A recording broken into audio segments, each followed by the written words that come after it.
দোয়া দরুদ পড়ার আগে বিসমিল্লাহ বলতে হবে কিনা, টুপি মাথায় দিয়ে বাথরুমে যাওয়া যাবে কিনা, গান শুনতে শুনতে ঘুমালে ঘুমের মধ্যেও কি গুনাহ লেখা হবে, পানের সাথে জর্দা খাওয়া কি জায়েজ নাকি হারাম, বাচ্চা হওয়ার পর স্ত্রীর স্তনে মুখ দেওয়া বা চোষা জায়েজ কিনা, মেসওয়াক করা নারীদের জন্য সুন্নাত নাকি এটা শুধু পুরুষের আমল, রোজা অবস্থায় রক্তদান করলে কি রোজা ভেঙে যাবে। আসসালামু আলাইকুম ওয়া রাহমাতুল্লাহি ওয়া বারাকাতুহু। প্রিয় দর্শক, মনোযোগ সহকারে ভিডিওটি শেষ পর্যন্ত দেখুন, অন্যথায় কোনো মাসআলায় ভুল বোঝার সম্ভাবনা থাকে। আর সরাসরি কোনো প্রশ্ন করতে চাইলে অথবা লিখিত কোনো বিষয়ে সমাধান নিতে চাইলে স্ক্রিনে দেওয়া নম্বরে ফতোয়া বিভাগে হোয়াটসঅ্যাপ অথবা ইমোতে যোগাযোগ করবেন। আমরা সরাসরি প্রশ্নের জবাবে চলে যাই। প্রশ্ন ছিল, রোজা অবস্থায় রক্তদান করলে কি রোজা ভেঙে যাবে। দেখুন, রোজা অবস্থায় রক্তদান করলে অথবা ইনজেকশন দিলে অথবা ইনজেকশন থেকে কিছু নিলে এগুলোর মাধ্যমে রোজা ভঙ্গ হয় না। রোজা ভঙ্গ হওয়ার নির্ধারিত কারণ আছে, পানাহার করা, সহবাস করা, এই সমস্ত জিনিস পাওয়া না গেলে শুধু রক্ত বের করলে অথবা অনেকে মনে করে যে কেটে গেলে রক্ত বের হলে মনে হয় রোজা ভেঙে যায়, তাও রোজা ভঙ্গ হয় না। রক্ত বের হওয়ার মাধ্যমে অথবা বের করলে, ইচ্ছাকৃত বের করলেও রোজা ভঙ্গ হবে না। তবে এক্ষেত্রে একটি বিষয় যে আপনি রক্ত দান করলেন, যার কারণে আপনি এতটাই অসুস্থ হয়ে গেলেন, যে এতটা দুর্বল হয়ে গেলেন যে আপনার রোজা নিজে ভেঙে ফেলার উপক্রম হয়ে গেল, এই ধরনের জন্য কোনো কিছু না হয় তাহলে অবশ্যই এই কাজটি মাকরু হবে। কিন্তু যদি আপনি পরিপূর্ণ নিশ্চিত হন যে না, রক্ত দিতে পারেন রোজা অবস্থায়, আপনার অতটা দুর্বলতা আসবে না, তাহলে রক্তদান করা জায়েজ হবে এবং আপনার রোজা মাকরু হবে না এবং নাজায়েজ কিছু না, রোজা ভাঙবে না। আমরা পরবর্তী প্রশ্নের জবাবে চলে যাই। প্রশ্ন ছিল, মেসওয়াক করা নারীদের জন্য সুন্নাত নাকি এটা শুধু পুরুষের আমল।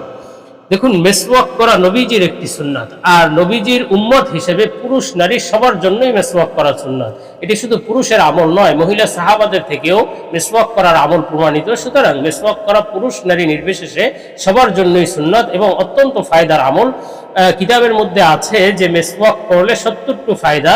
এই 70টি ফায়দার মধ্যে সবচেয়ে বড় ফায়দা হলো মৃত্যুর সময় ঈমান নসিব হওয়া, কালিমা নসিব হওয়া। আর ছোট ফায়দা হলো মুখ থেকে দুর্গন্ধ দূর হওয়া। এজন্য মেসওয়াক করা সবার জন্যই, পুরুষ নারী সবার জন্যই একটি গুরুত্বপূর্ণ আমল।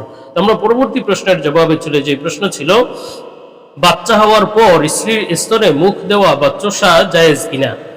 দেখুন, বাচ্চা হওয়ার পরে যেহেতু স্ত্রীর স্তনে দুধ আসে, সুতরাং এই সময়ে স্ত্রীর স্তন চোষা বা স্তনে মুখ দেওয়ার ক্ষেত্রে সতর্ক থাকতে হবে যে দুধ যেন পেটে না চলে যায়।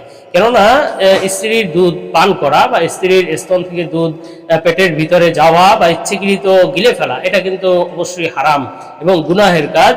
স্বামীর জন্য স্ত্রীর দুধ পান করা জায়েজ নেই। তবে হ্যাঁ, এই দুধ পান করলে বা এভাবে যদি পেটে চলে যায় ইচ্ছায় বা অনিচ্ছায়, তাহলে এর মাধ্যমে স্বামী স্ত্রী হারাম হয়ে যায় না। অনেকে মনে করে যে স্ত্রীর দুধ পান করলে মনে হয় স্ত্রী ওই ব্যক্তির মা হয়ে যায় এবং তারা স্বামী স্ত্রী হারাম হয়ে যায়। বিষয়টি এমন নয়। নির্ধারিত বয়স অর্থাৎ 2 থেকে 2.5 বছরের মধ্যে দুধ পান করলে কারো সেক্ষেত্রে ওই মা ছেলের সম্পর্ক হয়, কিন্তু এরপরে দুধ পান করাটা হারাম হয়, গুনাহ হয়, কিন্তু দুধ পান করলে মা ছেলের সম্পর্ক হয় না বা ওই সম্পর্কটা হারাম হয় না। সুতরাং স্ত্রীর দুধ পান করলে বৈবাহিক সম্পর্ক হারাম হবে না, কিন্তু এটি একটি আলাদা গুনাহের কাজ হবে যে স্বামী স্ত্রীর দুধ পান করে গুনাহ করেছে বা হারাম কাজ করেছে। আমরা পরবর্তী প্রশ্নের জবাবে চলে যাই। প্রশ্ন ছিল, পানের সাথে জর্দা খাওয়া কি জায়েজ নাকি হারাম। দেখুন, পানের সাথে জর্দা খাওয়া, জর্দা আসলে ক্ষতিকর একটা জিনিস, এজন্য ডাক্তারগণ জর্দা খেতে নিষেধ করে থাকেন। তো জর্দা খাওয়া থেকে আসলে বিরত থাকা চাই। যদি কারো ব্যাপারে এটা পরিপূর্ণ স্পষ্ট হয় এবং নির্ধারিত একটি বিষয় হয় যে জর্দা খেলে তার কোনো ক্ষতি হবে, যেমন বিভিন্ন ধরনের ক্যান্সার অথবা বিভিন্ন ক্ষতি হওয়ার সম্ভাবনা থাকে, কারো ব্যাপারে যদি এই ধরনের ডাক্তারগণ বলেন যে তুমি জর্দা খাবে না, তোমার এই ধরনের সমস্যা আছে বা নিশ্চিত হতে পারে, তাহলে তার জন্য জর্দা গ্রহণ করা জায়েজ নেই, গুনাহ হবে যদি জর্দা খায়, যেহেতু তার ক্ষতিটা নিশ্চিত। আর যার ব্যাপারে ক্ষতি নিশ্চিত নয়, যেমন অনেকেই জর্দা পানের সাথে খায়, তো তাদের তো কিছু হয় না, সুতরাং এই সমস্ত ব্যক্তিদের জন্য জর্দা খাওয়া জায়েজ হবে। তবে যেহেতু ক্ষতির সম্ভাবনা আছে, এই জন্য জর্দা খাওয়া থেকে বিরত থাকা চাই। এমনি পান এবং সুপারি খেতে পারে, যেতে ক্ষতি নেই।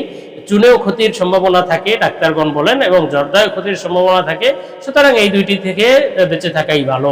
আমরা পরবর্তী প্রশ্নের জবাবে চলে যাই। প্রশ্ন ছিল, গান শুনতে শুনতে ঘুমালে ঘুমের মধ্যেও কি গুনাহ লেখা হবে। আল্লাহ তাআলা আমাদেরকে সকল গুনাহ থেকে মাফ করেন। দেখুন, গান শুনতে শুনতে আপনি ঘুমিয়ে গেলেন, গুনাহের চেয়ে বড় চিন্তা হলো এই ঘুমের মধ্যে যদি আপনার প্রাণবায়ুটি বেরিয়ে যায়, তাহলে আপনার কি অবস্থা হবে। আপনার এমন ঘুমে আপনার মৃত্যু হলো যেই ঘুমটা আপনি গান শুনতে শুনতে দিয়েছেন। এটা বড়ই হতভাগ্য একটি বিষয় এবং বড়ই কপাল পোড়ার আলামত। এজন্য ভাই, যে কোনো অবস্থায় দীর্ঘ সময় বা যে কোনো অবস্থায় গুনাহ থেকে বিরত থাকা দরকার। আপনি গান শুনতে শুনতে ঘুমিয়ে গেলেন, হেডফোন দিয়ে অনেকেই দেখা যায় গান শুনতে শুনতে ঘুমিয়ে গিয়েছে, এরপরে সেই মোবাইল বা হেডফোন ব্লাস্ট হয়ে সে সেখানেই মারা গিয়েছে। এই সমস্ত ব্যক্তিদের আল্লাহ তাআলাই ভালো জানেন যে সে আসলে জান্নাতি না জাহান্নামী, কিন্তু আমাদের কাছে স্পষ্টভাবে তো এটা মনে হয় যে হারে কতই খুবই খারাপ এক মৃত্যু হয়েছে। এজন্য গান শুনতে শুনতে ঘুমিয়ে যাওয়া বা ঘুমের আগে গান শোনা, এটা তো বড়ই মারাত্মক এবং খুবই খারাপ একটি বিষয়। আপনি ঘুমের আগে কোরআন তেলাওয়াত শুনুন, কোরআন তেলাওয়াত শুনতে শুনতে ঘুমিয়ে গেলেন, এরপরে এই অবস্থায় মারা গেলে তো বোঝা গেল যে আপনি কোরআন তেলাওয়াত শুনতে শুনতে ঘুমিয়েছেন, সেই ঘুমের মধ্যে আপনার মৃত্যু হয়েছে। গান শুনতে শুনতে একজন মুসলমান কিভাবে ঘুমাতে পারে? এই জন্য এই বিষয়টি থেকে পরিপূর্ণ বিরত থাকা চাই।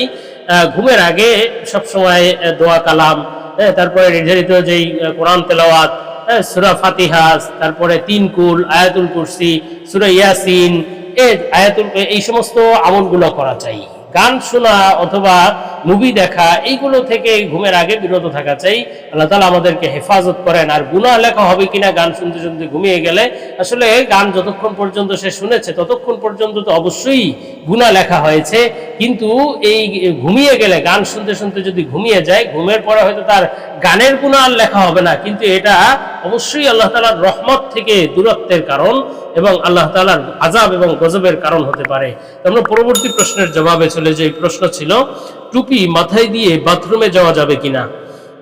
দেখুন, টুপি মাথায় দিয়ে বাথরুমে যাওয়া যাবে কিনা প্রশ্নটা এমন না হয়, আসলে উচিত ছিল যে টুপি ছাড়া বাথরুমে যাওয়া যাবে কিনা। কেননা খালি মাথায় বাথরুমে যেতে নিষেধ আছে। রাসূলুল্লাহ সাল্লাল্লাহু আলাইহি ওয়াসাল্লাম খালি মাথায়, খালি গায়ে, খালি পায়ে এভাবে বাথরুমে যেতে নিষেধ করেছেন। টয়লেটে যেতে হলে দোয়া পড়ে, জুতা সহ, তারপর মাথা কিছু দিয়ে ঢেকে, টুপি দিয়ে হোক অথবা অন্য কোনো কাপড় দিয়ে হোক, মাথা ঢেকে ঢুকে তারপরে টয়লেটে যাওয়া চাই।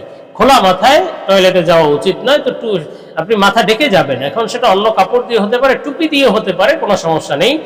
এমন নয় যে টুপির সাথে বেয়াদবি হবে বা এই ধরনের কোনো বিষয় নয়। টুপি একটি পোশাক হিসেবে পরিগণিত, সুতরাং এটি মাথায় দিয়ে আপনি বাথরুমে যেতে পারেন। আমরা পরবর্তী প্রশ্নের জবাবে চলে যাই। প্রশ্ন ছিল, দোয়া দরুদ পড়ার আগে বিসমিল্লাহ বলতে হবে কিনা? দেখুন, এক হাদিসের মধ্যে আছে যে বিসমিল্লাহ যদি কোনো কাজের শুরুতে না হয়, ভালো কাজের শুরুতে, তো সেই কাজ অসম্পূর্ণ, ফাহুয়া আবতার, আক্তা, বিভিন্ন বর্ণনা আছে।